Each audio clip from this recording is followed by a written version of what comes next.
حضرت غوث العظم شیخ عبد القادر جیلانی رحمۃ اللہ علیہ کی ایک طویل زندگی ہے.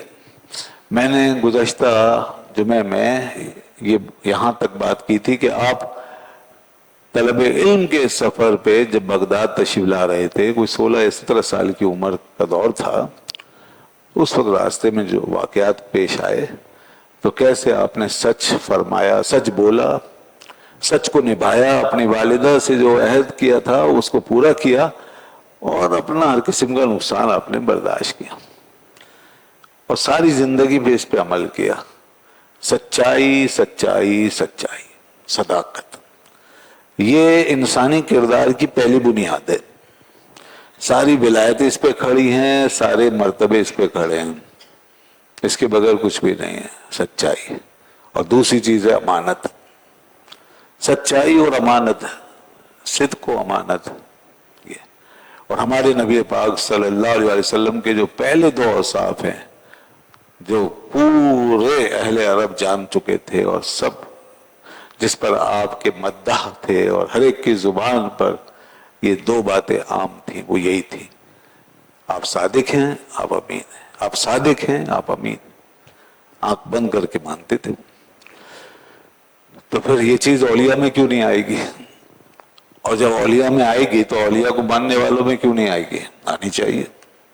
پھر عام مسلمان کیا کر رہے ہیں؟ ہم کہاں کھڑے ہیں؟ ہمارا تعلق کیسا ہے پھر اپنے نبی سے، اپنی کتاب سے، اپنے دین سے اور اپنے ان ہیروز سے؟ اگر ہمارے اندر سچائی نہیں، اگر ہمیں جھوٹ بولنے کی عادت ہے، بار بار بات گھمانے کی عادت ہے، اور ہر قسم کا جھوٹ بار بار زبان پہ لانے کی عادت ہے، تو پھر ہم تو پہلے امتحان میں ناکام ہو گئے. جو پہلا تعلق ہے نا اسی میں فیل ہو گئے. آج بدقسمتی سے ہمارے معاشرے میں سچ جتنی تیزی سے غائب ہو رہا ہے، یہ اس سے پہلے کبھی ایسا نہیں ہوا. جس طرح حیا جا رہی ہے، جس طرح اور چیزیں جا رہی ہیں، اس طرح سچائی بھی جا رہی ہے. اور ہم اپنے گھروں میں کتنا اپنے بچوں کو سچائی پر کھڑا کر رہے ہیں، یہ دیکھنا ہوگا.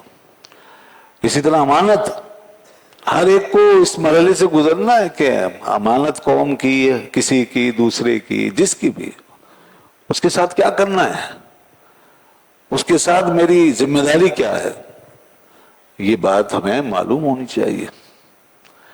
اور ایک امانت میں اور دوسرے مال میں فرق پتہ ہونا چاہیے. امانت کا مال اور اپنے مال میں بہت فرق ہے. اپنے مال میں انسان جو چاہے کرے، لیکن امانت میں خیانت، یہ امانت کی تضییع یعنی اس کا ضائع کرنا یا اس کو برباد کر دینا، اس کو مس یوز کرنا، اس کو غیر ذمہ داری کے ساتھ لگا دینا، یہ سب خیانت کی مختلف صورتیں ہیں. کہ اللہ والوں نے سب سے بڑی چیز ہمیں یہی دی ہے، کردار کی عظمت سکھائی ہے. ہم میں سے ہر شخص جس چیز کا محتاج ہے وہ انہوں نے ہمیں بتا دیا. باقی آپ نے بے شک مجاہدے کیے، نمازیں اپنی روحانی ترقی کے لیے بہت نمازیں ادا کی، رات رات بھر آپ نے کھڑے ہو کے نماز پڑھی، ایک ایک رات میں ایک ایک قرآن ختم کیا.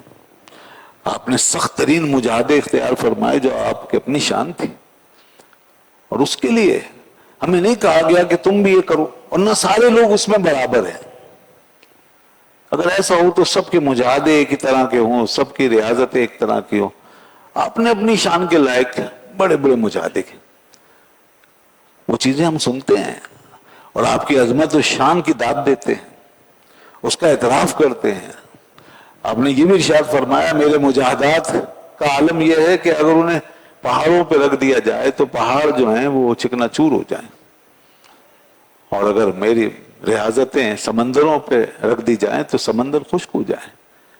مطلب یہ دنیا اس کو اٹھا نہیں سکتی ہے، اور اس میں کوئی ایسی بات نہیں ہے جو انسان کی سمجھ میں نہ آئے، کیونکہ یہ معاملہ بندے اور خدا کے درمیان ہے، اور بندے اور خدا کے درمیان جو تعلق ہوتا ہے وہ سب سے زیادہ حقیقی ہوتا ہے، وہ سب سے زیادہ حقیقی ہوتا ہے. جتنا کہ اس کائنات کا تعلق ہے خدا سے اس سے بھی زیادہ. اور بندہ چونکہ وہاں خدا کا قرب پاتا ہے اس لیے اس کی نوعیت پھر اور ہے. تو یہاں ہر چیز پھر اس کائنات سے زیادہ بھاری ہو جاتی ہے، کائنات سے زیادہ وسیع ہو جاتی ہے. کائنات کی ایک لمٹ ہے، لیکن جب بندے خدا کے درمیان ایک لائیو و زندہ تعلق پیدا ہو جائے تو پھر اس کی حد ہم نہیں جان سکتے، وہی جانتا ہے. پھر اسے ہی پتا ہے کہ اپنے بندے کو کس طریقے سے انٹریکٹ کر رہا ہے، اپنے بندے کے ساتھ کس طرح کا کوآرڈینیشن اس کا ہو رہا ہے، کس طرح کی کورسپونڈنس ہو رہی ہے، یہ کوئی نہیں جان سکتا. تو اب اس کو کہاں ناپو گے لے جا کے؟ اب لوگ خامخواہ یہ لکڑی اور پتھر سے ناپنا چاہتے ہیں، دنیا کے وزن اور ویٹ میں ناپنا چاہتے ہیں، اپنے پیمانوں پہ اپنے اسکیل پہ ناپنا چاہتے ہیں. ایسے لوگ بڑے جاہل و کبار ہیں، انہیں نہ دین کا پتہ نہ دنیا کا پتہ، کہ جو کہتے ہیں کہ جی یہ کیسے ہو گیا اور وہ کیسے ہو گیا. تو یاد رکھیں ان کے لیے وہ آیت ہے وما قدر اللہ حق قدرہ. انہوں نے تو اللہ کی قدر کو بھی نہیں سمجھا، انہوں نے اللہ کی قدر کو بھی نہیں سمجھا. یہ دنیا کی قدر کر سکتے ہیں اور دنیا کی ہر بات مان سکتے ہیں، مگر اللہ کی نسبت سے ایک چیز ہو اور اس کی عظمت کے حوالے سے کوئی چیز ہمیں بتائی جائے تو ان کو سمجھ نہیں آتی. تو اب یہ جو بندگان خدا ہیں ان کا معاملہ اس طرح کا ہے کہ خدا سے جب کورسپونڈنس میں ہے وہ، تو ان کا کیا پتہ کہاں پہنچے ہیں اور اللہ تعالیٰ ان سے کس طریقے سے انٹریکشن فرما رہا ہے، کس طریقے سے ان سے مخاطب ہو رہا ہے. تو سیدنا حضور غوث العظم شیخ عبد القادر جیلانی رحمۃ اللہ علیہ ان لوگوں میں سے ہیں کہ جو رب ذوالجلال کے ساتھ اپنے روحانی کانٹیکٹ میں رہتے ہیں، جو فنا کی ساری صورتوں سے گزر چکے ہیں، جسمانی فنا، نفسانی فنا، فکری ارادے کی فنا، خواہشات کی فنا، لذات کی فنا، دنیا کی طرف التفات کی فنا، ہر قسم کی فنا ہے، اپنی ذات کی فنا، صفات کی فنا، فنا الفنا، فنا مطلق، فنا مصطلح. کیا جانے اب لوگ یہ کیا ہوتا ہے. یہ سب ان کے مقامات ہیں. ان سب سے گزر کے جب وہ رب کے حضور میں پہنچتا ہے بندہ تو پھر اس کا عالم کیا ہوگا. تو یہ ان کی شانیں، ان کے معاملات. لیکن اس کے باوجود اگر ہم یہی کچھ بیان کر کے رہ جائیں گے تو پھر وہ ہماری سائڈ والا جو کانٹیکٹ ہے اس سے ہمیں کچھ مل نہیں پائے گا، کیونکہ ان کا وہ کانٹیکٹ جو عام لوگوں سے ہے، وہ چیز جو بندوں کے سامنے آئی ہے، وہ جو ہمارے لیے ماڈل بنی ہے اور مثال بنی ہے، وہ بھی تو ہے نا. کیونکہ بہرحال تمام بڑے بڑے لوگ وہ انسانوں ہی کی دنیا سے تعلق رکھتے ہیں. ان کا ایک انسانی دنیا میں ایک نظام زندگی بن کے آتا ہے، لوگوں کے ساتھ ان کا انٹریکشن ہوتا ہے. اب اس چیز کو اس چیز کے ساتھ ملا کے جب وہ گزارتے ہیں، ایک طرف رب کا معاملہ اس کا تعلق، ادھر سے انسپریشن ہو رہی ہے مکمل اور ادھر سے ڈیلیور ہو رہی ہے ایک انسانی صورت میں. تو اب یہاں جو کردار بنتا ہے نا، وہ کردار وہ کسی روشنی سے کم نہیں ہوتا. وہ ایک نور کی دھلی ہوئی تنویر ہوتی ہے، پھر وہ چمکتا ہوا آفتاب کی مانند. اس کے اندر پاکیزگی ہوتی ہے، نیت کا اخلاص ہوتا ہے، اس کے اندر پوری شفافیت ہوتی ہے. پھر اس میں جو ہے ہم جتنا اس کو اپنے اندر جذب کریں، اس لیے بزرگوں کی پیروی کا مطلب ہے ان کی سیرت کو اپنے اندر جذب کرنا. جیسے روشنی جذب ہوتی ہے اس طرح جذب کیا کرو. ایسے باہر سے اٹھا کر کے ادھر رکھ دینا ادھر رکھ دینا یہ عمل نہیں ہوتا. یہ تو ہم اپنے آفس میں کرتے ہیں. یہ ہم کہیں جاتے ہیں اپنے آفس میں، وہاں کے قانون ہوتے ہیں، وہاں کے باس ہوتے ہیں، وہاں کے ہیڈز ہوتے ہیں، تو ان کو وہ جب وہ کہتے ہیں اچھا ٹھیک ہے لو جی یہ کر لیا، اس کے بعد جب فارغ ہوئے یہ رکھ دیا، گھر آئے فارغ، چھٹی، اب کوئی تعلق نہیں. یہ ہوتا ہے نا. تو بزرگوں کا معاملہ ایسا نہیں ہے کہ آپ نے صبح لے لی ایک چیز اور شام کو اس کو چھوڑ کے چل دی ہے.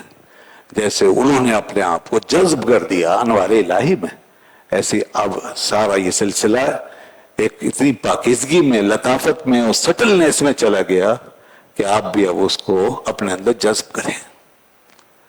اب ان کے ساتھ آپ کا یہ اس طرح کا تعلق ہو، آپ ان کے کردار میں ڈھلیں. اور یہ اس وقت تک نہیں ہو سکتا جب تک آپ کے اندر محبت کا پورا جوش نہ ہو، عقیدت و احترام سے آپ کا سینہ لبریز نہ ہو. تو اب کوئی اگر اس طریقے سے سمجھے گا بزرگوں کو تو پھر وہ کردار کا آپ سن میں آئے گا. اور لینے والے لے لے کے چلے گئے، وہ سب اپنے اپنے دور کے مردان کامل ہو گئے نا. اب تو ہمارے لیے مثالیں بہت کم ہو گئیں، لیکن پہلے جو گزر گئے ایک سے ایک، یعنی اسی دریا سے نہریں جو نکلی ہیں، تو پھر کوئی مشرق میں، کوئی مغرب میں، کوئی کہاں کوئی کہاں، کیا کیا سیلابیاں لوگوں کو ملی ہیں.